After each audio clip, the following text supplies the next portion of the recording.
का पेशेंट आ गया तो उसको हमने ट्रीट कैसे करना है। इसमें आपने सिंपल सी चीज याद रखनी है, ए बी सी डी। ठीक हो गया। ए से बन गई आपकी एस इनहिबिटर्स और आर्ब्स। ठीक है, पहले हम ये चीज समझते हैं कि हाइपरटेंशन मींस के हमारा जो ब्लड प्रेशर होता है, इट मींस के हमारी ये जो ब्लड वेसल्स हैं इनके अंदर ब्लड का प्रेशर बढ़ा हुआ है, इसे तो हम कहते हैं हाइपरटेंशन। अब देखो हाइपरटेंशन का बीपी का फार्मूला क्या होता है, हम कैलकुलेट कैसे करते होते हैं, cardiac output multiply by total peripheral resistance. Means के हमारा जो हार्ट है वो पंप कितना कर रहा है ब्लड, उसको हम क्या कहते हैं, कार्डियक आउटपुट। ठीक है, अगर देखो कार्डियक आउटपुट ज्यादा मींस के हमारी जो वेसल्स हैं उनके अंदर प्रेशर ज्यादा। आगे आगे टोटल पेरिफेरल रेजिस्टेंस मींस के हमारी जो वेसल्स हैं वो एदर कॉन्स्ट्रिक्टेड फॉर्म में है एदर डायलेटेड फॉर्म में है, वो किस हालत में है। अब देखो अगर पाइप तंग होगा तो उसमें प्रेशर ज्यादा होगा, ऐसा ही है कि नहीं है। अगर पाइप क्या हो, डायलेटेड फॉर्म में हो तो उसका प्रेशर क्या होता है, कम होता है। अब देखो अगर क्या हो कि हमारा ये जो ब्लड वेसल्स हैं ये कॉन्स्ट्रिक्टेड फॉर्म में हो, आपके आर्टरियोल्स कॉन्स्ट्रिक्टेड फॉर्म में हो, तो उसको हम क्या देते हैं, इंक्रीज्ड टोटल पेरिफेरल रेजिस्टेंस। तो अब देखो इट मींस के इस ये जो बंदा होगा हाइपरटेंशन वाला, इसमें हमने क्या करना है, इसको ट्रीट कैसे करना है, या तो हम कार्डियक आउटपुट को कम कर दें या हम क्या करें कि टोटल पेरिफेरल रेजिस्टेंस को कम कर दें। अब देखो टोटल पेरिफेरल रेजिस्टेंस को हम कैसे कर सकते हैं कम, कि हम ऐसी ड्रग्स दे दें जो हमारी वेसल्स को डायलेट कर दें, वेजोडाइलेटर्स दे देंगे, हमारी टोटल पेरिफेरल रेजिस्टेंस कम हो जाएगी, बंदे का बीपी ठीक हो जाएगा। देन आ गया कार्डियक आउटपुट। अब देखो जो कार्डियक आउटपुट होती है इसमें दो चीजें आती हैं कि आपकी मोटर जो है मींस के आपका हार्ट जो है वो कितनी फोर्स से ज्यादा कॉन्ट्रैक्ट कर रहा है और कितनी दफा कॉन्ट्रैक्ट कर रहा है। ठीक हो गया।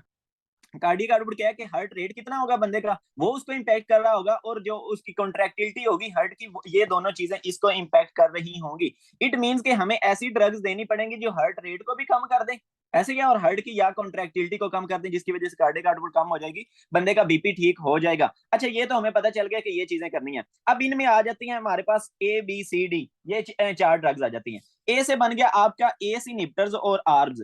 एस इनहिबिटर्स मींस के एंजियोटेंसिन कन्वर्टिंग एंजाइम इनहिबिटर्स, और कौन से, आर्ब्स मींस के एंजियोटेंसिन रिसेप्टर ब्लॉकर्स। ये हमने बड़े अच्छे से पढ़े हैं किसमें, दूसरा रीनल सिस्टम में। तो अब थोड़ा सा मैं इसको आप लोगों को ओवरव्यू दूंगा। अब क्या होता है कि हमारा जो रास सिस्टम होता है, रेनिन एंजियोटेंसिन एल्डोस्टेरोन सिस्टम होता है, उसमें सबसे पहले हमारे ब्लड में क्या होता है, एंजियोटेंसिनोजिन होता है। ये जो एंजियोटेंसिनोजिन होता है ये आपके ब्लड में पड़ा होता है, लेकिन ये इस फॉर्म से कन्वर्ट हो जाता है एंजियोटेंसिन 1 में। कब ये कन्वर्ट होता है, जब रेनिन आता होता है। अब जब रेनिन आया एंजियोटेंसिन 1 में, अब एंजियोटेंसिन जो 1 है वो कन्वर्ट हो जाता है एंजियोटेंसिन कन्वर्टिंग एंजाइम की मौजूदगी में। कहां पे ये होता है, आपके लंग्स में होता है, ऐसा ही है कि नहीं है। अच्छा तो ये एस की मौजूदगी में कन्वर्ट किस में हो गया, एंजियोटेंसिन 2 में। देन आपको पता है कि एंजियोटेंसिन 2 डिफरेंट जगहों पे जाके रिसेप्टर्स पे जाके लगता है, क्या करवा देता है, फॉर एग्जांपल ये मैं कहता हूं कि वेसल्स पे जाके लगता है, तो वेसल्स को कॉन्स्ट्रिक्ट करवा देता है, वेजो कॉन्स्ट्रिक्शन करवा देता होता है। देन आपको पता है कि ये एडीएच को रिलीज करवाता होता है, एल्डोस्टेरोन को रिलीज करवाता होता है। ठीक है, मींस के इंक्रीज करवाता है सोडियम और वाटर की रिटेंशन को। आपको पता है एडीएच क्या करता है, वाटर की रिटेंशन करता है। आपका एल्डोस्टेरोन क्या करता है, ज्यादा से ज्यादा आपका जनाब सोडियम की रिटेंशन करवाएगा, ज्यादा से ज्यादा आपका वाटर की रिटेंशन करवाएगा एल्डोस्टेरोन। खैर ये इसका प्रॉपर इंपैक्ट हमारे पास क्या आया कि हमारा जो पाइप है वो तंग भी हो रहा है, और दूसरी बात ये हो रही है कि इसके अंदर इसकी वेजो भी हो रहा है और इसके अंदर पानी भी ज्यादा बढ़ रहा है, तो इसका प्रेशर बढ़ जाएगा। इट मींस के एंजियोटेंसिन 2 ने क्या करवाया कि इंक्रीज करवा दिया ब्लड प्रेशर बंदे का, ऐसा ही है। इट मींस के हम कोई ऐसी ड्रग्स दें जो या के रेनिन को इनहिबिट कर दें, ये आगे सारा रिएक्शन नहीं होगा, आगे सारा पंगा होगा नहीं होगा। तो इसके लिए हमारे पास ड्रग होती है एलिस्काइरन, ये सारी चीजें हमने पढ़ी हुई हैं, एलिस्काइरन दे सकते हैं। देन आ गया कि अगर फॉर एग्जांपल मैं क्या करूं कि इसको एस इनहिबिटर दे दूं, मींस के ऐसी कोई ड्रग दे दूं जो इस एंजाइम को खत्म कर दे, तो अब ये एंजियोटेंसिन 1 कन्वर्ट हो सकेगा एंजियोटेंसिन 2 में, ये आगे वाला सारा काम हो सकेगा नहीं होगा। इट मींस के मैं बंदे को क्या दे सकता हूं, ब्लड प्रेशर वाले बंदे को एस इनहिबिटर दे सकता हूं। इसमें एक एग्जांपल आ जाती है जो आपने मस्त याद रखनी है, वो कौन सी थी, कैप्टोप्रिल।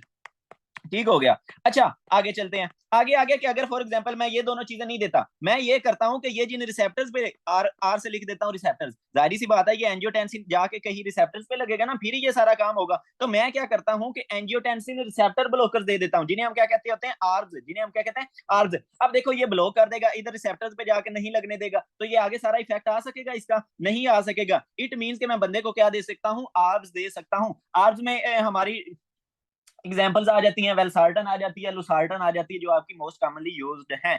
इट मींस के ए से हमें पता चल गया कि हम क्या क्या दे सकते हैं, एस दे सकते हैं, एस दे सकते हैं, आर्ब्स दे सकते हैं, जिन्होंने हमारे रास सिस्टम को इनहिबिट कर दिया और बंदे के बीपी को कम करवा दिया, ये एक आ गया। देन सेकंड बी से क्या था, बीटा ब्लॉकर्स। तो हम बंदे को क्या दे सकते हैं, बीटा ब्लॉकर्स दे सकते हैं। अब इसी पे सारा हमारा दिमाग खपना है कि बीटा ब्लॉकर्स ने कैसे काम करना है, और इसकी हम डिटेल में जाते हैं। इसकी डिटेल के लिए मैं आपको जरा लेके चलता हूँ नोट्स पे। अब देखो हमारी जो बॉडी है ना, हमारी बॉडी में ऑटोनॉमिक नर्वस सिस्टम होता है जिसमें आपका सिंपैथेटिक नर्वस सिस्टम आ जाता है, पैरासिम्पैथेटिक नर्वस सिस्टम आ जाता है, लेकिन फिलहाल हमारा ताल्लुक है सिंपैथेटिक नर्वस सिस्टम के साथ। तो ये जब आपका सिंपैथेटिक नर्वस सिस्टम एक्टिवेट होता है, ये कब एक्टिवेट होता है? फाइट एंड फ्लाइट रिस्पॉन्स में। जब फॉर एग्जाम्पल मैं कहता हूं कि मेरी किसी से लड़ाई होगी, तो उस वक्त मेरा कौन सा सिस्टम एक्टिवेट होगा? सिंपैथेटिक नर्वस सिस्टम एक्टिवेट होगा। अब ये जो सिंपैथेटिक नर्वस सिस्टम है ना, इसने आगे बंदे रखे हुए हैं जिनसे इसने काम करवाना है। मीन्स के फॉर एग्जांपल ये खुद नहीं जाएगा, ये आगे मैसेज देगा कि जनाब जा तू मेरा ये काम कर। तो इसके बंदे कौन कौन से हैं? इसके रिसेप्टर्स हैं। एक इसके आगे alpha 1 receptors, alpha 2 receptors, beta 1 receptors, beta 2 receptors. ठीक है, ये इसके डिफरेंट रिसेप्टर्स हैं जो डिफरेंट जगहों पे हैं। जब क्या होगा, हमारा सिंपैथेटिक नर्वस सिस्टम एक्टिवेट होगा तो वो इनको क्या करेगा? मैसेज देगा, और ये आगे इसके डिफरेंट काम करवाएंगे कि क्या क्या काम करवाना है। अब सबसे पहले हम देखते हैं हमारे बीटा 1 रिसेप्टर्स को। तो ये जो आपके बीटा 1 रिसेप्टर्स होते हैं, ये कहां पे प्रेजेंट होते हैं? आपके हार्ट में प्रेजेंट होते हैं। ठीक हो गया। अब देखो बंदे का क्या हुआ है, fight and flight response activate हुआ है। तो ये जब बीटा रिसेप्टर्स पे आके हमारा सिंपैथेटिक नर्वस सिस्टम एक्टिवेट करवाएगा ना बीटा 1 रिसेप्टर्स को, तो ये क्या करवाते हैं? हार्ट की कॉन्ट्रैक्टिलिटी को इंक्रीज करवा देगा। ठीक हो गया कि नहीं हो गया? अच्छा जी, बीटा 1 रिसेप्टर्स ने हार्ट रेट को इंक्रीज करवा दिया, हार्ट की कॉन्ट्रैक्टिलिटी को इंक्रीज करवा दिया। देन आपके बीटा 1 रिसेप्टर्स होते हैं किडनी में। अच्छा, आप किडनी से ये क्या करेंगे? किडनी से ये इंक्रीज करवा देंगे रेनिन के रिलीज को। किसको? रेनिन के रिलीज को इंक्रीज करवा देंगे। ये हमने कहां पे पढ़ा था? हमारे रीनल सिस्टम में। ठीक हो गया। अच्छा, ये हमें पता चल गया कि हमारा बीटा 1 रिसेप्टर कहां था और उससे काम क्या हो रहा था? इंक्रीज हो रहा था रेनिन का रिलीज, और क्या हो रहा था? इंक्रीज हो रहा था हार्ट रेट और हार्ट की कॉन्ट्रैक्टिलिटी। अच्छा, ये हो गया बीटा 1 रिसेप्टर्स। देन आगे बीटा 2 रिसेप्टर्स। अब ये जो आपके बीटा 2 रिसेप्टर्स हैं, ये कहां पे होते हैं? ये आपके होते हैं लंग्स में। कहां पे होते हैं जनाब? लंग्स में। तो जब आके इधर एक्ट करेगा आपका सिंपैथेटिक नर्वस सिस्टम, इसको मैसेज देगा कि जनाब तू क्या करवा, लंग्स की ब्रोंको डायलेशन करवा दे। लंग्स में जाहिर सी बात है ब्रोंक्यूल्स होते हैं ना, तो उनकी ब्रोंको डायलेशन करवा दे। इट मींस कि जब हमारा सिंपैथेटिक नर्वस सिस्टम होता है एक्टिवेट होता है, बीटा 2 रिसेप्टर्स पे जाके एक्ट करेगा, ब्रोंको डायलेशन करवा देगा। तो आपने देखा होगा कि जब हम क्या कहते हैं, किसी से लड़ाई हो रही होती है तो आप तेज तेज सांस ले रहे होते हो, ज्यादा ज्यादा सांस ले रहे होते हैं, क्योंकि आपने लड़ना है, फाइट करनी है, आपको ऑक्सीजन की जरूरत है। ठीक है, तो वो इस वजह से क्या करवा देता है? ब्रोंको डायलेशन करवा देता है।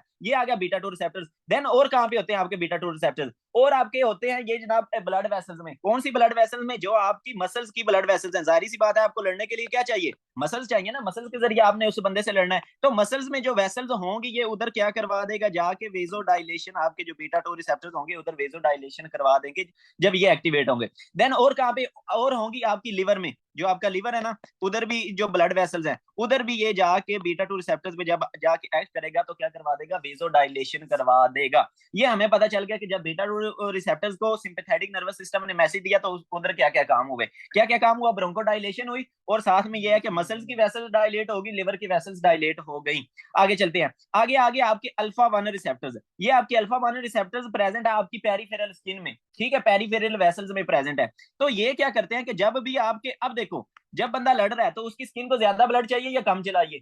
उसकी स्किन को ज्यादा ब्लड की जरूरत नहीं है, मेन आपकी ब्लड की किसकी जरूरत है? मसल्स को। तो आपकी बॉडी क्या करती है कि जो स्किन में वेसल्स होती हैं, पेरिफेरल वेसल्स होती हैं, उनको क्या करवा देती हैं? वेजो कॉन्स्ट्रिक्शन करवा देती हैं, ताकि उधर क्या हो? ब्लड कम जाए। तो ये सीन हो रहा होता है। तो ये हमने देखा था कि जब आपके अल्फा 1 रिसेप्टर स्टिमुलेट होंगे, इट मींस कि उस वक्त क्या हो जाएगी? स्किन की वेसल्स की वेजो कॉन्स्ट्रिक्शन हो जाएगी। तो ये तीन आगे आपके अल्फा 1, बीटा 1, बीटा 2। अल्फा 2 जो है वो मैं अभी आप लोगों को एक ड्रग पढ़नी है, हमने मिथाइल डोपा, उधर समझाता हूँ। खैर, फिलहाल हमारा ये काम आ गया कहां कहां पे? जब आपका सिंपैथेटिक नर्वस सिस्टम एक्टिवेट होता है तो ये कौन से रिसेप्टर पे जाके एक्ट करता है? इसने 4 रिसेप्टर्स रखे हुए हैं, अल्फा 1, अल्फा 2, बीटा 1, बीटा 2। इनको हम कहते होते हैं एड्रीनर्जिक रिसेप्टर्स। ठीक है, और ये रिलीज क्या करवाता है? ये रिलीज करवाता है एपिनेफ्रीन और नोर एपिनेफ्रीन को। किस किस को? एपिनेफ्रीन और साथ में नोर एपिनेफ्रीन को। इनको हम दूसरा नाम क्या कहते होते हैं? कैटाकोलामीन्स भी कहते होते हैं। इनका तीसरा नाम क्या होता है? एड्रीनालीन या नोर एड्रीनालीन। तो ये सारी चीजें आ सकती हैं। ठीक है, एपिनेफ्रीन रिलीज होगी, और कौन सी होगी? नोर एपिनेफ्रीन रिलीज होगी। तो ये सारे काम करवा रही होती हैं आगे, ये जो सारा है ना रिसेप्टर्स पे जाके लगेंगी इन पे, और ये वेजो कॉन्स्ट्रिक्शन वाला ये सारे काम करवा देंगे। जस्ट थोड़ा सा इसका ओवरव्यू देता हूं क्योंकि ये इंपॉर्टेंट है। अब देखो, जब आपका सिंपैथेटिक नर्वस सिस्टम एक्टिवेट हुआ, वो कब एक्टिवेट हुआ? जब बंदा फाइट और फ्लाइट रिस्पॉन्स होता है। तो जब देखो आपका फाइट या फ्लाइट रिस्पॉन्स होता है, तो आपने या तो भागना है या लड़ना है। अब देखो, अगर आपने लड़ना है तो आपके मसल्स को ज्यादा एनर्जी चाहिए कि नहीं चाहिए? चाहिए, तो आपके मसल्स को ज्यादा एनर्जी चाहिए तो उधर की वेसल्स ज्यादा डायलेट करेंगी ताकि उधर ज्यादा से ज्यादा ब्लड आए। तो इसी वजह से जो आपके बीटा 2 रिसेप्टर्स होते हैं उधर जाके वो क्या करवा देंगे, मसल्स की वेसल्स में डायलेशन करवा देंगे, लिवर की वेसल्स में डायलेशन करवा देंगे, आपको ऑक्सीजन चाहिए, आपकी ब्रोंको डायलेशन हो जाएगी। आगे चलते हैं, आगे आ गया कि अब देखो हमारी जो पंप कौन कर रहा है, वो ऑक्सीजन या हमारा ब्लड ब्लड कौन भेज रहा है, हार्ट भेज रहा है ना। तो इट मींस कि हमें क्या करना चाहिए, हार्ट के रेट को भी और कॉन्ट्रैक्टिलिटी को भी बढ़ाना चाहिए ताकि ज्यादा से ज्यादा ब्लड पंप हो। तो जब देखो बीटा 1 रिसेप्टर्स पे जाके वो एक्ट करेगा तो हार्ट रेट और हार्ट की कॉन्ट्रैक्टिलिटी को इंक्रीज करवा देगा। देन आ गया कि जब वो अल्फा 1 रिसेप्टर्स पे जाके एक्ट करेगा तो स्किन को हमें ज्यादा ब्लड नहीं चाहिए तो उधर वो क्या करवा देगा, वेजो कॉन्स्ट्रिक्शन करवा देगा। खैर ये बातें थी सिंपल सिंपल के ये सीन हो गया। अब चलते हैं थोड़ी सी डेप्थ में कि ये जो मैंने आप लोगों को बताया कि इस तरह वेजो डायलेशन हो रही है या वेजो कॉन्स्ट्रिक्शन हो रही है, अब उस डेप्थ में जाते हैं कि ये वाला मामलात कैसे हो रहे हैं। अच्छा जी, तो सबसे पहले हम करते हैं किसको, सबसे पहले हम कर लेते हैं कि जब आपके बीटा 1 रिसेप्टर्स पे आके लगे, आपका जनाब एपिनेफ्रीन आया, सिंपैथेटिक नर्वस सिस्टम एक्टिवेट हुआ, आपका बीटा 1 रिसेप्टर्स जाके स्टिमुलेट हुए। तो जब आपका बीटा 1 रिसेप्टर स्टिमुलेट होते हैं तो वो क्या करवा देते हैं, आपकी जी स्टिमुलेटरी प्रोटीन को स्टिमुलेट करवा देते हैं। ठीक हो गया। अब देखो जब आपकी जी स्टिमुलेटरी प्रोटीन स्टिमुलेट होगी ना, ये एक एंजाइम्स को एक्टिवेट करवा देगी। कौन से एंजाइम को, एडिनालेट साइक्लेज को एक्टिवेट करवा देगी। जब भी आपका एडिनालेट साइक्लेज एक्टिवेट होगा, ये क्या करेगा, ज्यादा से ज्यादा एटीपी को कन्वर्ट करेगा साइक्लिक एएमपी में। किसको, एटीपी को इसने क्या कन्वर्ट कर दिया, साइक्लिक एएमपी में। अब देखो ये जब साइक्लिक एएमपी का लेवल बढ़ता है ना तो क्या होता है कि आपका फोस्फो एक और एंजाइम एक्टिवेट होता है। कौन सा, फोस्फोकाइनेज ए। तो उसकी वजह से क्या हुआ, फोस्फोकाइनेज ए एक्टिवेट हो गया। देन ये फोस्फोकाइनेज ए क्या करता है कि ये जनाब आएगा और ये वाले जो चैनल्स है ना आपके कैल्शियम चैनल्स, ठीक है, L type voltage gated calcium channels, ये इनको एक्टिवेट करवा देगा, इनके दूसरा फास्फोरिलेशन करवा देगा। अब देखो ये चैनल जब फॉस्फोरिलेट होंगे, ये एक्टिवेट होंगे, तो इनकी वजह से क्या होगा, ज्यादा से ज्यादा कैल्शियम अंदर आएगा सेल के अंदर। अच्छा जी, अब हमारा कैल्शियम अंदर आ गया, स्मूथ मसल के अंदर क्या हुआ, कैल्शियम आ गया। अब ये जो कैल्शियम है ना, हमारा जो स्मूथ मसल्स होते हैं उनके अंदर क्या पड़ा हुआ होता है, कैलमोड्यूलिन पड़ा होता है, एक प्रोटीन पड़ी है कैलमोड्यूलिन। तो ये उसके साथ कंप्लेक्स बना लेता है, कैल्शियम कैलमोड्यूलिन कंप्लेक्स। अब देखो ये वाला कंप्लेक्स बन गया। अब ये क्या करेगा कि ये जो कैल्शियम कैलमोड्यूलिन कंप्लेक्स बना है, ये एक काम करेगा, फास्फोरिलेशन करवा देगा। किसकी फास्फोरिलेशन करवा देगा, ये एमएलसी काइनेज को, एमएलसी काइनेज को एक्टिवेट करवा देगा। तो इसने क्या किया कि जनाब एमएलसी काइनेज को एक्टिवेट करवा दिया। जहां भी आप नाम सुन लो काइनेज, इट मींस कि वो एंजाइम क्या करेगा, फास्फेट ग्रुप ऐड करेगा। ठीक हो गया। और जहां भी आप सुन लो नाम फास्फाटेज, इट मींस कि वो फास्फेट ग्रुप को रिमूव करेगा। ठीक हो गया। अच्छा, अब आपको पता है आपके जो हार्ट के मसल्स हैं उधर क्या होती है, या जो भी मसल्स हैं उनमें एक्टिन एंड मायोसिन होती है। एक्टिन एंड मायोसिन में जब भी फास्फेट ग्रुप ऐड होता है तो वो कॉन्ट्रैक्ट करती हैं, और जब उनसे फास्फेट ग्रुप रिमूव होता है तो वो रिलैक्स करती हैं। अब देखो हमारे जो मसल था, ये सारा काम मसल वाले एक सेल में, हमारा जो मायोकार्डियम है ना उसका उसने ये एक सेल बनाया हुआ है। तो अब देखो उसमें क्या है कि एक्टिन एंड मायोसिन पड़ी थी। तो क्या हुआ कि जब ये आपका एंजाइम एक्टिवेट हुआ, कौन सा, एमएलसी काइनेज, तो इसने क्या किया, इसमें एक फास्फेट ग्रुप ऐड करवा दिया एक्टिन और मायोसिन, सॉरी मायोसिन में। इसको हम कहते हैं मायोसिन लाइट चेन काइनेज। ये क्या करवाता है, मायोसिन की जो लाइट चेन है उधर एक फास्फेट ग्रुप ऐड करवा देता है। अब हमारा काम हो गया पूरा। अब देखो ये जब इस फॉर्म में आएंगी ना, मायोसिन के साथ फास्फेट ग्रुप ऐड हो जाएगा, तो ये क्या करवा देगा, आपका कॉन्ट्रैक्शन करवा देगा, आपका हार्ट कॉन्ट्रैक्ट कर जाएगा। तो खैर ये सारा काम हो रहा था कि आपका जो बीटा रिसेप्टर थे वो किस तरह कॉन्ट्रैक्शन को करवा रहे थे बीटा 1 रिसेप्टर्स को। इसका जस्ट सिंपल सा ओवरव्यू देता हूं। इसका सिंपल ये है कि आपका देखो बीटा 1 रिसेप्टर्स आपने सिंपली याद रख लेना है कि जब भी आपके बीटा 1 रिसेप्टर्स एक्टिवेट होने हैं तो आपके सेल के अंदर कैल्शियम, जो हार्ट के सेल्स हैं उनके अंदर कैल्शियम बढ़ जाना है, और जब भी आपके सेल के अंदर कैल्शियम बढ़ना है तो कॉन्ट्रैक्टिलिटी इंक्रीज हो जानी है। ये सिंपल बात है, जिसने प्रोसेस याद रखना है वो प्रोसेस सारा याद रख ले। और इसमें यह है कि साइक्लिक एएमपी का लेवल बढ़ता होता है, ये भी एक इंपॉर्टेंट है कि ये किस तरह करेगा, इसमें साइक्लिक एएमपी का लेवल बढ़ेगा। अच्छा जी, तो ये सारा हो गया कि हमें पता चल गया कि बीटा 1 रिसेप्टर्स पे जब उसने जाके एक्ट किया तो कैसे सारा काम हुआ। अब बात करते हैं थोड़ी सी, जो हमारे बीटा 2 रिसेप्टर्स थे वो क्या करवा रहे थे, वेजो डायलेशन करवा रहे थे ना, कहाँ पे, मसल्स में हमारे, उसके बाद लिवर में। ठीक है, तो ये उधर वेजो, उसके बाद ब्रोंको डायलेशन करवा रहे थे। अब हम देखते हैं कि वो जो ब्रोंकोडाइलेशन करवा रहे हैं वो किस तरह करवा रहे हैं। तो वो भी क्या करेंगे कि जब आपका एपिनेफ्रीन आके लगेगा बीटा 2 रिसेप्टर्स पे, तो वो क्या करेगा, वही सेम काम करेगा, वो भी जी स्टिमुलेटरी प्रोटीन को क्या करवा देगा, एक्टिवेट करवा देगा। जब जी स्टिमुलेटरी आपकी प्रोटीन एक्टिवेट होगी तो वो क्या करवाती होती थी, इंक्रीज करवा देती थी साइक्लिक एएमपी का लेवल। तो ये देखो वो इंक्रीज करवा देगी किसका, साइक्लिक एएमपी का लेवल। उसने कैसे इंक्रीज करवाया, उसने एक एंजाइम को एक्टिवेट करवाया। किसकी एंजाइम को, अडिनालाइट साइक्लेज को एक्टिवेट करवाया। या बहुत जगहों पे नाम सुनोगे, इसको याद ही रख लेना, ठीक है। अडिनालाइट साइक्लेज को एक्टिवेट हो गया। इसने क्या किया कि आपकी जो एटीपी होती है, ठीक है, एटीपी को इसने कन्वर्ट करवा दिया साइक्लिक एएमपी में। अच्छा, एटीपी का मतलब क्या होता है, एडिनोसिन ट्राइफॉस्फेट। साइक्लिक एएमपी का लेवल मतलब क्या होता है, एडिनोसिन मोनोफॉस्फेट। अच्छा, अब जब ये साइक्लिक एएमपी का लेवल हमारे सेल के अंदर बढ़ेगा, वो एक काम करेगा। वो एक काम क्या करता होता था कि हमारे एक एंजाइम को एक्टिवेट करवा देता था, उसका नाम क्या था, फोस्फोकाइनेज ए। ऐसा ही है कि नहीं है, इधर तक सारा प्रोसेस चला वही सेम। लेकिन इधर जो आपका पिछले केस में हुआ था कि फास्फोकाइनेज एक कहां गया था, कैल्शियम चैनल्स की उसने एक्टिविटी बढ़ा दी थी। लेकिन इधर ये हो रहा है कि आपका ये जो फास्फोकाइनेज है ना, ये काम कर रहा है। ये आपकी जो एक प्रोटीन है ना, फोस्फोलैम्बन, इसको फोस्फोलैम्बन, ये उसको जाके इनहिबिट कर रहा है। तो ये देखो इसने क्या किया कि फोस्फोलैम्बन को इनहिबिट कर दिया। लेकिन फोस्फोलैम्बन क्या था कि ये काम कर रहा था, फोस्फोलैम्बन इनहिबिट कर रहा था आपके कैल्शियम चैनल्स को। इस चीज को थोड़ा सा समझाता हूँ। नॉर्मली क्या होता है कि आपका फॉर एग्जांपल ये सेल है ना, तो इसमें इस तरह करके सार्को एंडोप्लाज्मिक रेटिकुलम होता है, सार्कोप्लाज्मिक रेटिकुलम होता है। इसको हम कहते हैं कैल्शियम की टैंकी, जिसमें क्या होता है, आपका कैल्शियम स्टोर होता है। ठीक हो गया। अब ये कैल्शियम स्टोर क्या कैसे होता है कि इधर एक चैनल होता है कैल्शियम एटीपेज, जो क्या करता है, ज्यादा से ज्यादा सेल से कैल्शियम को अंदर हमारे सार्कोप्लाज्मिक रेटिकुलम में स्टोर करवाता होता है। अब ये जो फोस्फोलैम्बन है ना, पीएलबी, ये फोस्फोलैम्बन इसको इनहिबिट करके रखता है। ये फोस्फोलैम्बन क्या करता है, इस कैल्शियम एटीपेज को इनहिबिट करके रखता है। इट मींस कि अगर ये इनहिबिट होगा तो आपके सेल के अंदर कैल्शियम ज्यादा होगा, जबकि आपका ये जो साइटोसोल के अंदर कैल्शियम ज्यादा होगा, जबकि आपका सार्कोप्लाज्मिक रेटिकुलम है उसमें कैल्शियम कम होगा। अब क्या हुआ कि आपका ये जो दूसरा फास्फोकाइनेज ए एंजाइम आया, इसने क्या किया कि इसको इनहिबिट कर दिया, फास्फोलैम्बन को। तो जब देखो आपका फास्फोलैम्बन इनहिबिट होगा, तो अब ये जो चैनल इनहिबिट हुआ पड़ा था, ये अब इनहिबिट होगा या नहीं होगा, नहीं होगा, क्योंकि इसी ने इनहिबिट किया हुआ था ना, उसको रोक के रखा हुआ था। तो अब क्या है कि आपका ज्यादा से ज्यादा कैल्शियम कहां पे आएगा, आपके सार्कोप्लाज्मिक रेटिकुलम में आएगा। तो देखो जब आपका ज्यादा से ज्यादा कैल्शियम कहां पे आया, आपके सार्कोप्लाज्मिक रेटिकुलम में आया, इट मींस कि आपका जो साइटोसोल है उधर कैल्शियम का लेवल क्या हो जाएगा, कम हो जाएगा। तो देखो कैल्शियम जब कम होगा तो जाहिर सी बात है हमारे मसल जो होंगे वो क्या करेंगे, रिलैक्स करेंगे। तो अब आपको समझ लगी कि बीटा 2 रिसेप्टर्स ने कैसे वो वेसोडाइलेशन करवाई।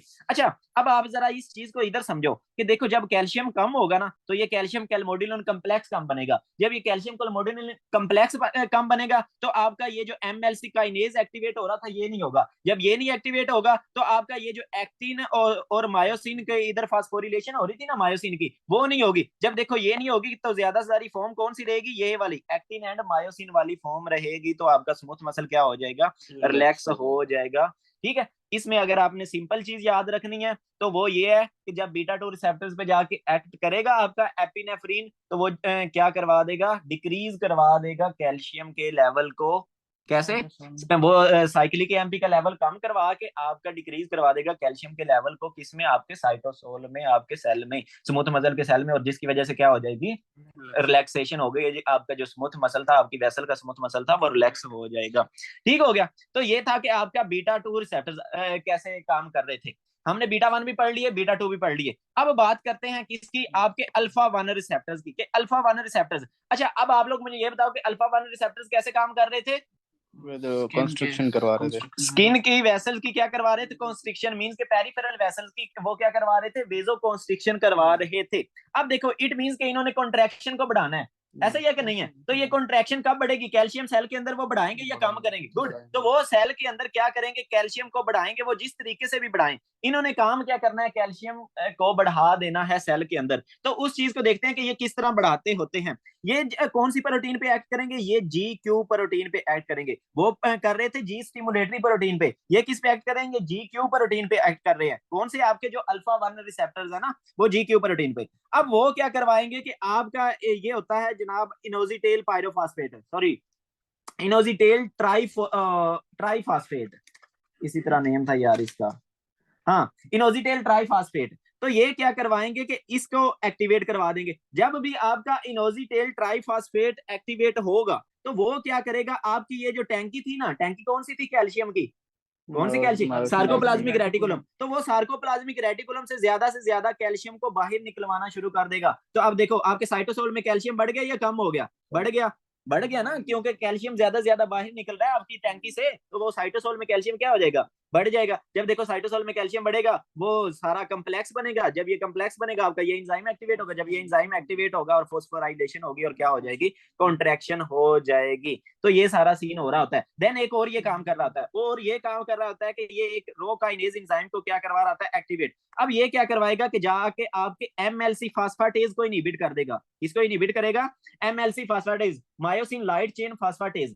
अब देखो क्या हो रहा था कि जब आपकी एक्टिन और जो मायोसिन थी ना, उधर फोस्फेट ग्रुप ऐड हो रहा था, तो उसको एक वो कॉन्ट्रैक्टेड फॉर्म में ही रहेगा। ऐसे ही जब तक उसमें फास्फेट ग्रुप ऐड है वो कॉन्ट्रैक्टेड फॉर्म में रहेगा। तो हमें कोई ऐसा बंदा चाहिए, ऐसा एंजाइम चाहिए जो उसको कॉन्ट्रैक्टेड फॉर्म से क्या करवा दे, रिलैक्स कर दे। तो वो कौन होता है, आपका एमएलसी फास्फाटेज होता है। फास्फाटेज के नाम से ही हमें पता चल गया कि ये फोस्फेट ग्रुप को क्या करवा देगा, रिमूव करवा देगा। तो देखो ये जब इसको फोस्फेट ग्रुप को रिमूव करवाएगा तो आपका सिंपल आ जाएगा एक्टिन मायोसिन, और क्या हो जाएगी, रिलैक्सेशन हो जाएगी। तो हमने देख लिया कि कैसे आपके जो अल्फा 1 रिसेप्टर्स ने कैसे वेजो कॉन्स्ट्रिक्शन करवाई। सिंपली हमने ये देख लिया कि उन्होंने किसके तरह करवाई, उन्होंने इंक्रीज करवा दिया कैल्शियम का लेवल। उन्होंने कैसे इंक्रीज करवाया कैल्शियम का level, by inositol triphosphate pathway, by inositol triphosphate. या बहुत जगहों पे सुनोगे ये वाले पाथवेज, एक ही दफा इनको ना अच्छे से कर लो।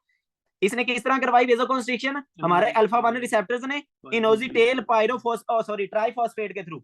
उसके बाद जो हमारे थे बीटा 1, उन्होंने कैसे करवाई, हमारे साइक्लिक एएमपी वाले पाथवे के थ्रू। और जो हमारे कौन से थे बीटा 2, उन्होंने भी कैसे करवाई, आपके साइक्लिक एएमपी वाले पाथवे के थ्रू। ये इस तरह करके एमसीक्यूज आते होते हैं। तो खैर ये हो गया, हमें सारी चीज का पता चल गया कि ये किस किस तरह एक्ट कर रहे थे, ऐसे ही है कि नहीं है। अब हम थोड़ी सी आगे डिटेल में जाते हैं कि इस चीज को पढ़ लेते हैं। अब क्या करें, हम ऐसी ड्रग्स दे दें कि वो क्या करें, बीटा ब्लॉकर्स को, मींस के ये जो हमारे थे ना बीटा रिसेप्टर्स, बीटा 1 रिसेप्टर्स थे, बीटा 2 रिसेप्टर्स थे, उनको इनहिबिट कर दें। तो देखो वो जो काम कर रहे थे, अगर मैं क्या करूं, फॉर एग्जांपल बीटा 1 रिसेप्टर्स जो हैं उनको इनहिबिट कर दूं तो क्या काम होगा, बीटा 1 क्या करवा रहे थे, इंक्रीज करवा रहे थे हार्ट रेट को, इंक्रीज करवा रहे थे हार्ट की कॉन्ट्रैक्टिलिटी को। इट मींस कि अगर मैं बीटा 1 रिसेप्टर्स को ब्लॉक कर दूं तो क्या हो जाएगा, डिक्रीज हो जाएगा हार्ट रेट, और क्या हो जाएगा, डिक्रीज हो जाएगी हार्ट की कॉन्ट्रैक्टिलिटी। ऐसा ही है कि नहीं है। तो देखो हार्ट रेट के डिक्रीज होने को हम क्या कहते हैं, हार्ट रेट के डिक्रीज होने का हम कहते हैं नेगेटिव क्रोनोट्रोपिक इफेक्ट। इसको हम क्या कहते हैं, ये एमसीक्यूज आता है कि इसको हम क्या कहते हैं, बीटा बीटा 1 जो ब्लॉकर्स होते हैं उनका कौन सा इफेक्ट होता है, नेगेटिव क्रोनोट्रोपिक। और हार्ट की कॉन्ट्रैक्टिलिटी के कम होने को हम क्या कहते होते हैं, negative inotropic effect. Negative inotropic effect ये आपने मस्त याद रखना है। कौन कौन सा आ गया आपका, नेगेटिव क्रोनोट्रोपिक इफेक्ट आ गया, और कौन सा आ गया, नेगेटिव आइनो। इट मींस के बीटा 1 रिसेप्टर्स जो बीटा ब्लॉकर्स हैं, बीटा 1 ब्लॉकर्स, उनके दोनों इफेक्ट्स हैं, नेगेटिव क्रोनोट्रोपिक भी और नेगेटिव आइनोट्रोपिक भी। अब देखो इन्होंने हार्ट रेट को भी कम कर दिया, हार्ट की कॉन्ट्रैक्टिलिटी को भी कम कर दिया। तो जाहिर सी बात है आपकी अब मोटर थोड़ा कम काम कर रही है, तो जो पानी के अंदर और दूसरा पाइप के अंदर प्रेशर होगा वो कम होगा या ज्यादा होगा, कम होगा ना। तो इट मींस इस तरह हमने क्या किया, उस बंदे की हाइपरटेंशन को ट्रीट कर लिया। अच्छा जी, अब इसमें बड़ा इंपॉर्टेंट एमसीक्यूज है, वो ये कि आपके बीटा 1 जो ब्लॉकर्स होते हैं वो सिलेक्टिव कौन से हैं। अब देखो एक होते हैं कुछ ऐसे बीटा ब्लॉक मतलब बीटा ब्लॉकर्स होते हैं वो सारे को इनहिबिट कर देंगे, बीटा 1 को भी बीटा 2 को भी।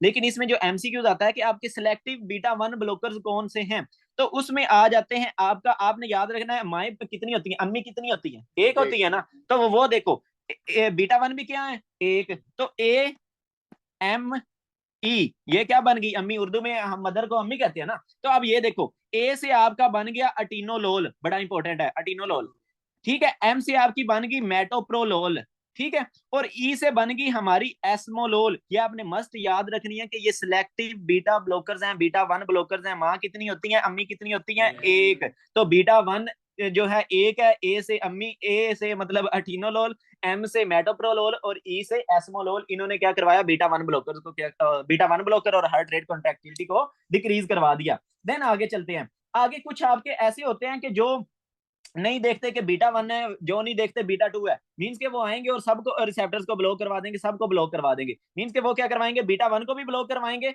और बीटा 2 को भी ब्लॉक करवाएंगे। तो उनको हम कहते होते हैं नॉन सिलेक्टिव बीटा ब्लॉकर्स। तो उसमें कौन कौन सा आ जाता है, उसमें आपका आ जाता है, ये बड़ा मशहूर है जमाना, प्रोपेनोलोल। प्रोपेनोलोल आ जाता है, और साथ में आ जाता है आपका टाइमोलोल। ये मस्ट आपने याद रखना है। इन दोनों ने क्या करवाया कि इन दोनों ने बीटा 1 को भी करवा दिया, ठीक है, और ब्लॉक ब्लॉक करवा दिया, और जो बीटा 2 रिसेप्टर्स थे उनको भी ब्लॉक करवा दिया। अब देखो जब बीटा 1 को ब्लॉक करवाएंगे तो यही इफेक्ट आ जाएगा, हार्ट रेट कम हो जाएगी, हार्ट की कॉन्ट्रैक्टिलिटी कम हो जाएगी। देन देखो जब ये बीटा 2 को ब्लॉक करवाएंगे तो उस वक्त हमारे पास क्या इफेक्ट आएगा। देखो बीटा 2 कहां पे थे, आपके लंग्स में थे, तो लंग्स में ब्रोंको डायलेशन करवा रहे थे। अब देखो वो ब्लॉक हो गए हैं, तो वो क्या हो गई, ब्रोंको कॉन्स्ट्रिक्शन होगी। गुड। अब क्या होगी, ब्रोंको कॉन्स्ट्रिक्शन हो जाएगी।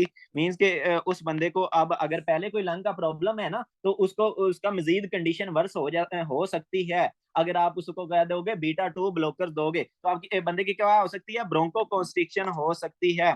देन क्या है कि आप देखो वो कहाँ पे थे, हमारे लिवर में थे, ऐसा ही है कि नहीं है। तो लीवर की वेसल्स को भी क्या करवा रहे थे वो, ना वो डायलेट करवा रहे थे। लेकिन अब वो जब आपने बीटा ब्लॉकर्स दे दिए तो वो डायलेट नहीं होंगी, वो कंस्ट्रिक्टेड रहेंगी, ठीक है। तो आप क्या है कि ये जो जब हमारी पोर्टल हाइपरटेंशन होती है ना, तो उस वक्त भी ये जो होते हैं ना बीटा ब्लॉकर्स, इनको थोड़ा सा यूज किया जाता है। ये जो आपके सिलेक्टिव बीटा ब्लॉकर्स होते हैं ना, इनको यूज किया जाता है। अच्छा आगे आ गया, ओ सॉरी नॉन सिलेक्टिव को आगे आ गया। आगे हमारा क्या आ गया, ये वाला लास्ट वाला, कौन सा, कार्बिडोलोल। कौन सा आपका आ गया जनाब, कार्बिडोलोल। और साथ में इसके आपने याद रख लेना है लेबिटालोल, कार्बिडोलोल और लेबिटालोल। अब इनकी क्या कहानी है, ये देखो ये आपके बीटा 1 को भी दूसरा क्या करवाएंगे, इनहिबिट करेंगे, आपके बीटा 2 रिसेप्टर्स को भी इनहिबिट करेंगे, और साथ में ये अल्फा 1 को भी इनहिबिट कर देंगे। तो इफेक्ट देखते हैं, बीटा 1 को जब इनहिबिट करेंगे तो हार्ट रेट कॉन्ट्रैक्टिलिटी कम हो जाएगी, जब बीटा 2 को करेंगे तो ब्रोंको कॉन्स्ट्रिक्शन हो जाएगी,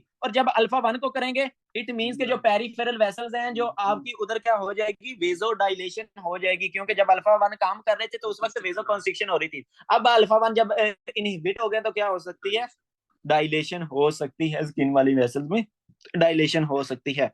तो ये थे आपके जनाब different type of beta blockers, ये बड़ी इंपॉर्टेंट चीजें हैं ये वाली। अच्छा जी, तो इनका मैकेनिज्म क्या होता है, आपके जो बीटा ब्लॉकर्स हैं इनका क्या मैकेनिज्म है, आपको जाहिर सी पता है, ये जाके बीटा 1 रिसेप्टर्स को इनहिबिट कर देंगे। इनहिबिट करेंगे तो आपका जो नॉर्मली क्या हो रहा था कि कैल्शियम ज्यादा अंदर जा रहा था ना। फॉर एग्जाम्पल ये मैं कहता हूँ कि आपके हार्ट का सेल है, तो क्या हो रहा था कि जब आपके ये बीटा 1 रिसेप्टर्स एक्टिवेट हो रहे थे, वो जीएस को स्टिमुलेट कर रहे थे, जीएस स्टिमुलेट होती थी, आगे से पूरा पाथवे चलता था, तो वो इंक्रीज करवा देता था कैल्शियम के लेवल को सेल के अंदर। ऐसा ही है कि नहीं है। अब मैंने क्या किया कि बीटा 1 ब्लॉकर्स दे दिए, बीटा ब्लॉकर्स दे दिए, तो इट मींस के हमारा जो सेल है उसके अंदर जो कैल्शियम का लेवल है वो क्या हो जाएगा, कम हो जाएगा। अगर आप लोगों को याद हो तो आपकी जो एस ए नोड होती है और जो एवी नोड होती है, उसमें जो डीपोलराइजेशन हो रही थी वो किसकी वजह से हो रही थी, वो कैल्शियम की वजह से हो रही थी। इफ यू मे रिमेंबर, क्या हो रहा था कि आपका ये देखो ना कि जो डीपोलराइजेशन हो रही होती है हमारी एस ए नोड में और हमारी कौन सी एवी नोड में, उसमें क्या होता है कि आपका कैल्शियम इन्वॉल्व होता है। कैल्शियम क्या कर रहा होता है, कैल्शियम क्या कर रहा होता है, इनवर्ड मूवमेंट कर रहा होता है ना, सेल के अंदर जा रहा होता है। ऐसा ही है कि नहीं है। तो अब देखो अब क्या है कि हमारा कैल्शियम के चैनल्स जो हुए हैं वो ब्लॉक हुए पड़े हैं, तो अब कम कैल्शियम अंदर जाएगा या ज्यादा जाएगा, कम जाएगा ना, ठीक है। तो अब यही प्रॉब्लम आ रही है कि इसमें आपकी एसए नोड और जो एवी नोड है उधर से प्रॉपरली करंट जो है ना वो स्लोली पास करेगा। पहले क्या करता था, तेज तेज पास करता था, तेज तेज कैल्शियम मूव करता था, नॉर्मल कैल्शियम के चैनल्स काम कर रहे थे। लेकिन अब क्या हुआ है कि वो वाला कैल्शियम का काम जो है वो इनहिबिट हो गया। वो किसने इनहिबिट किया, हमारे बीटा ब्लॉकर्स ने। तो अब क्या होगा, एसए नोड से और एवी नोड से जो करंट आ रहा है वो क्या आएगा, स्लो। फॉर एग्जांपल ये मैं आपका बनाता हूँ कि ये आपका हार्ट आ गया, ठीक है। तो अब एसए नोड से भी स्लोली करंट आ रहा है, आपकी एवी नोड से भी स्लोली करंट पास कर रहा है, तो जाहिर सी बात है बंदे का हार्ट रेट बढ़ जाएगा या कम हो जाएगा। तो इससे क्या हो जाएगा, बंदे का हार्ट रेट कम हो जाएगा। जो एमसीक्यूज आता है वो ये कि आपके जो ये होते हैं ना बीटा ब्लॉकर्स, वो इंक्रीज कर देते हैं इसको, रिफ्रैक्टरी पीरियड को। कहाँ के, आपकी जो एवी नोड होती है उसका रिफ्रैक्टरी पीरियड मींस के वो पीरियड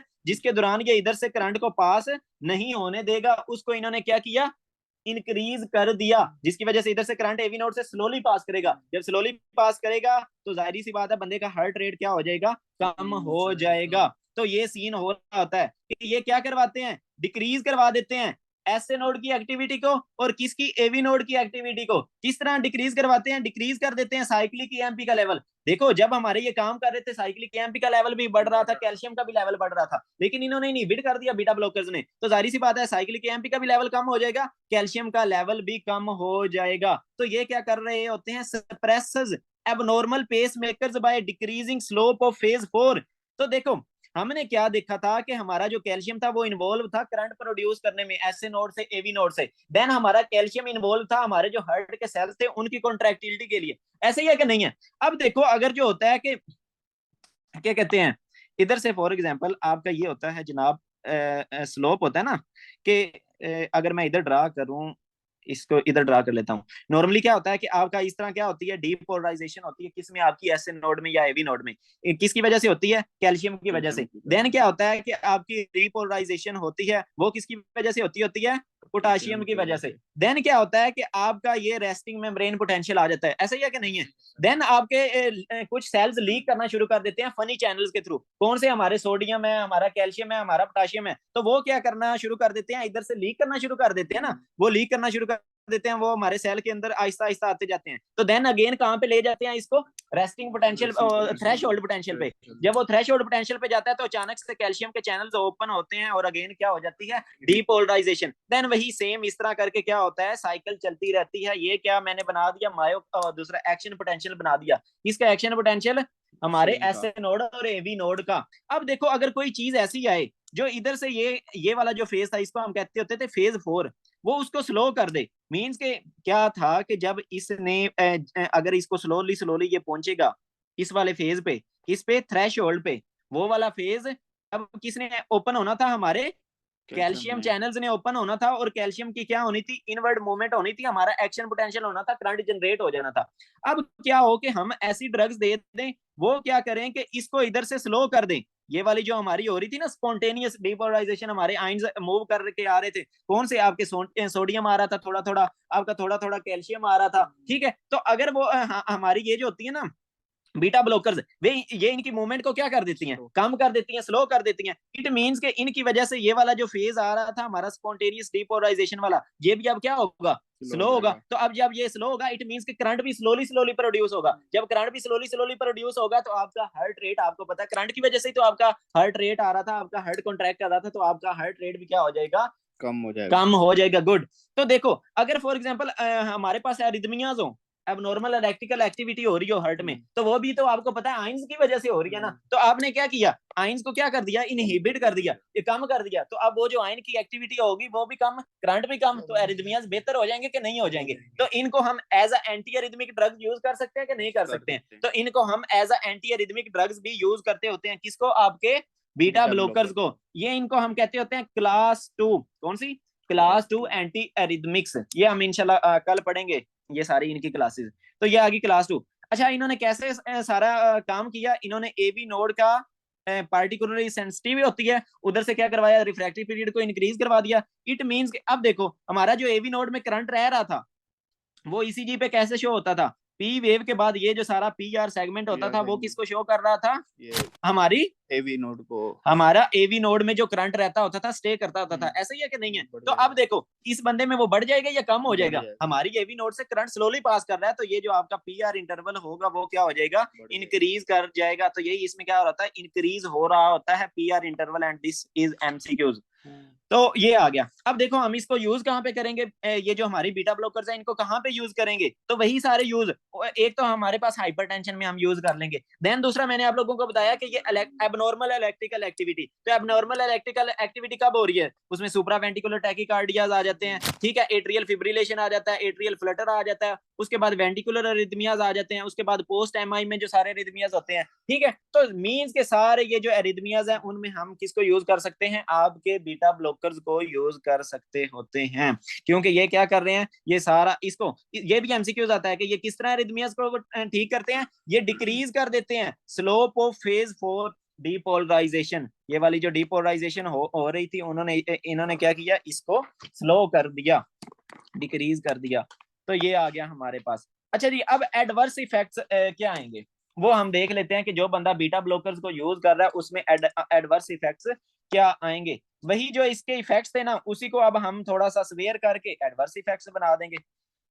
तो अब जो बंदे की इरेक्शन वगैरह है ना, उसको कौन कंट्रोल कर रहा है? उसको भी आपका ऑटोनोमिक नर्वस सिस्टम कंट्रोल कर रहा है। आपकी जो इरेक्शन होती है, आपकी इजैकुलेशन होती है, उसको कौन कंट्रोल कर रहा होता है? आपका ऑटोनोमिक नर्वस सिस्टम। मींस के आपका सिंपैथेटिक नर्वस सिस्टम और पैरासिम्पैथेटिक नर्वस सिस्टम दूसरा कंट्रोल कर रहा होता है।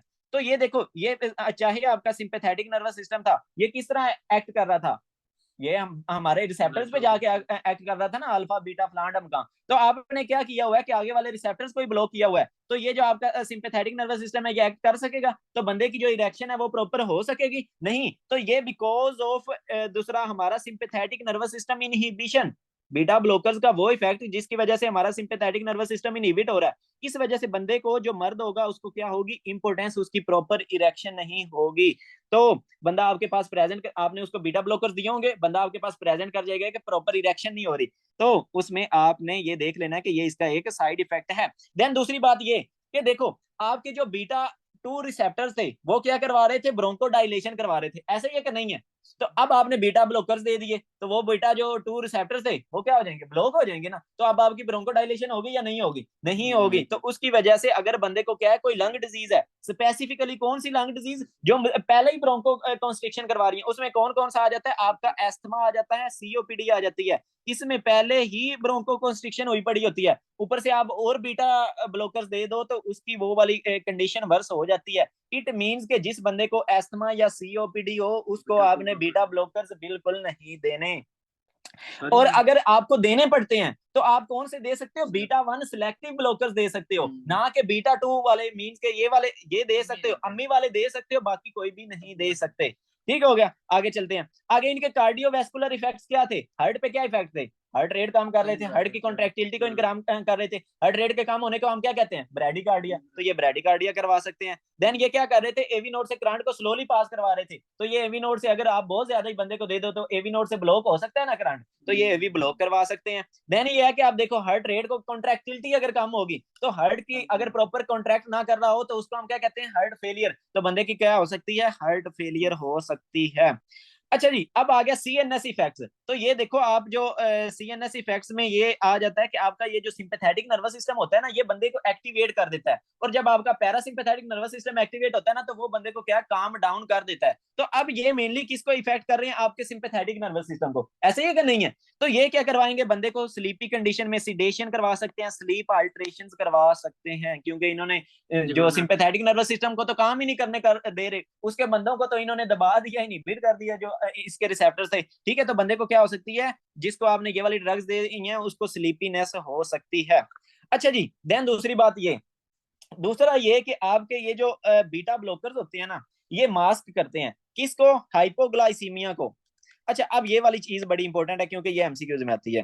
वो कैसे? अब देखो, एक बंदा था डायबिटीज वाला। डायबिटीज वाला बंदा था, आपको पता है कि जो मोस्टली डायबिटीज वाले बंदे होते हैं, एक तो वो ड्रग्स ले रहे होते हैं, कौन सी? जो शुगर को कम करती हैं, या मोस्टली वो क्या ले रहे होते हैं? इंसुलिन लगा रहे होते हैं। ऐसे ही है कि नहीं है? अब क्या हो कि वो बेचारे इंसुलिन की डोज उनकी ऊपर नीचे हो जाए, तो उनमें क्या हो जाता है? हाइपोग्लाइसीमिया, मींस के डिक्रीज हो जाता है ग्लूकोज का लेवल। तो ये जो डिक्रीज होता है ग्लूकोज का लेवल, तो उस वक्त आपका सिस्टम एक्टिवेट हो जाता है। कौन सा सिस्टम एक्टिवेट होता है? सिंपैथेटिक नर्वस सिस्टम एक्टिवेट होता है। तो आपको पता है, जब आपका सिंपैथेटिक नर्वस सिस्टम एक्टिवेट होता है, वो सारे ये रिसेप्टर्स पे जाके एक्ट करेगा ना। तो हार्ट पे क्या इफेक्ट आएगा जब आपका सिंपैथेटिक ना ना सिंपैथेटिक नर्वस सिस्टम एक्टिवेट हुआ है, तो आपके हार्ट पे क्या इफेक्ट आएगा? इंक्रीज करवा देगा। गुड, वो इंक्रीज करवा देता होता है हार्ट रेट। तो हार्ट रेट के इंक्रीज होने को हम क्या कह देते हैं? टैकीकार्डिया। तो इट मींस के जिस बंदे का ग्लूकोज का लेवल कम होगा, ठीक है, वो उसमें क्या होगा? आपको टैकीकार्डिया मिल जाएगा। देन उसमें आपको स्वेटिंग सी मिल जाती है। देन आपको उसमें ट्रीमर्स मिल जाते हैं। लेकिन फिलहाल इनको हम कहते होते हैं, इनको हम क्या कहते हैं?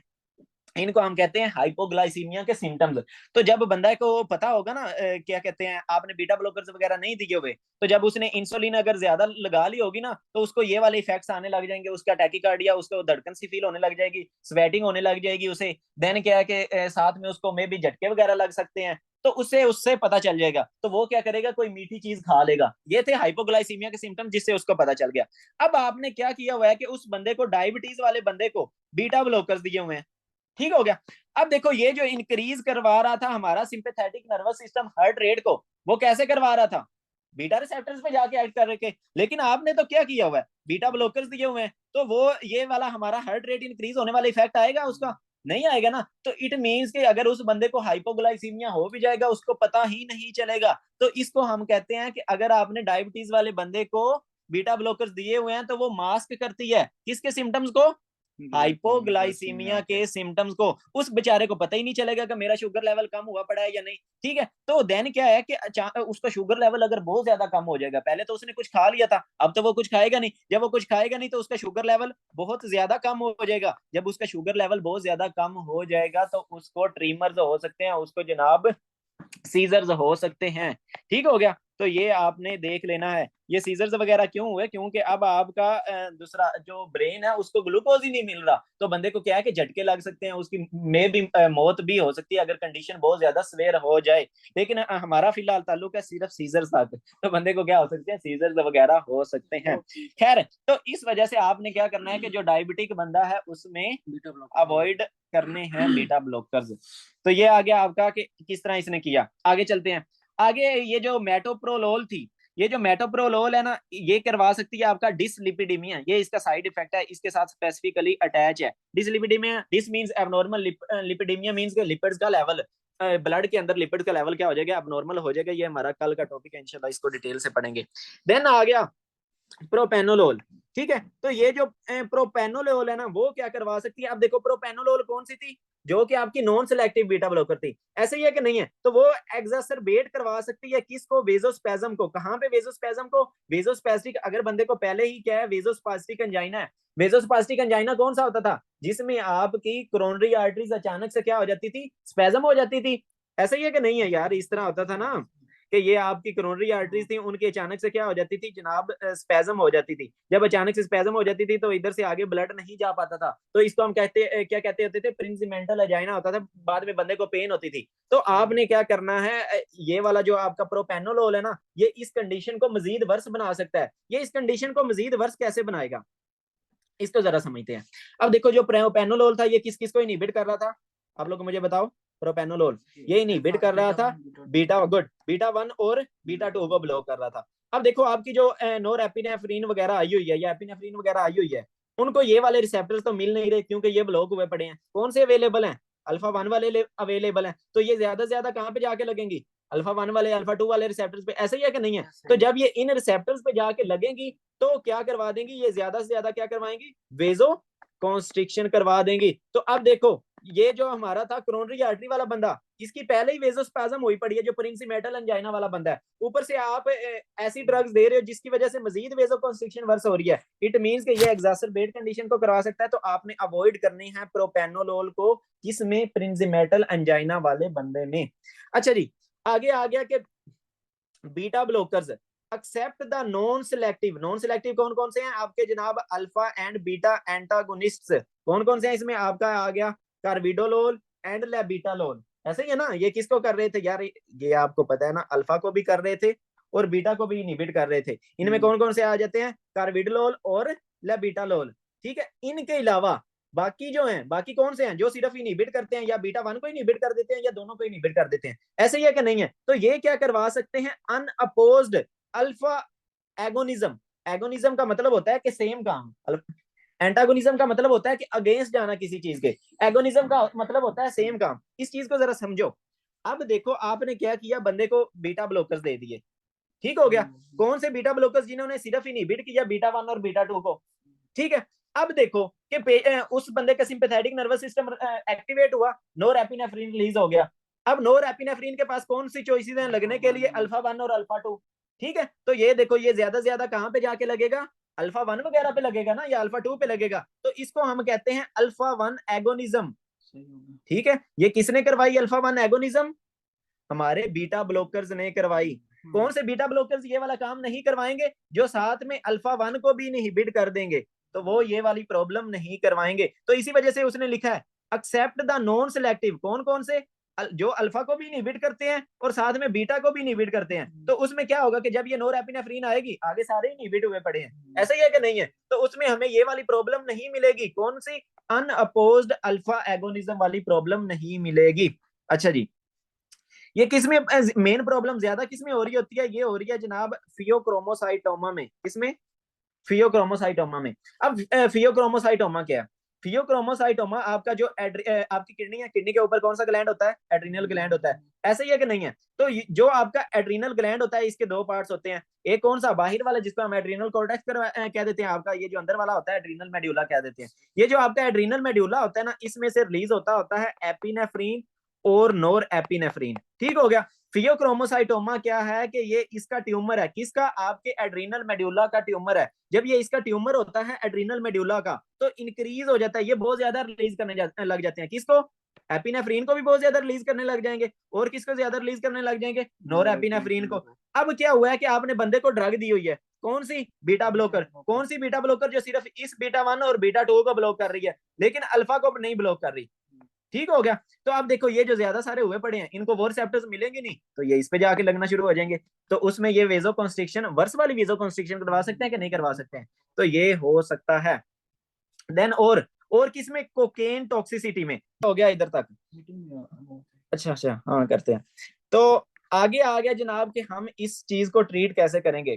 ट्रीट किस चीज को, कि अगर बंदे ने क्या हुआ है कि बीटा ब्लॉकर्स जो है वो बहुत ज्यादा ले लिए हैं। तो देखो, अगर फॉर एग्जांपल एक बूढ़ा बंदा है, उसको डोजेज का नहीं पता लगा, उसने ज्यादा ले लिए, या किसी बंदे ने सुसाइड करने के लिए बीटा ब्लॉकर ज्यादा ले लिए, तो आप उस चीज को ट्रीट कैसे करोगे? देखो, जो बीटा ब्लॉकर्स थे वो क्या करवा रहे थे?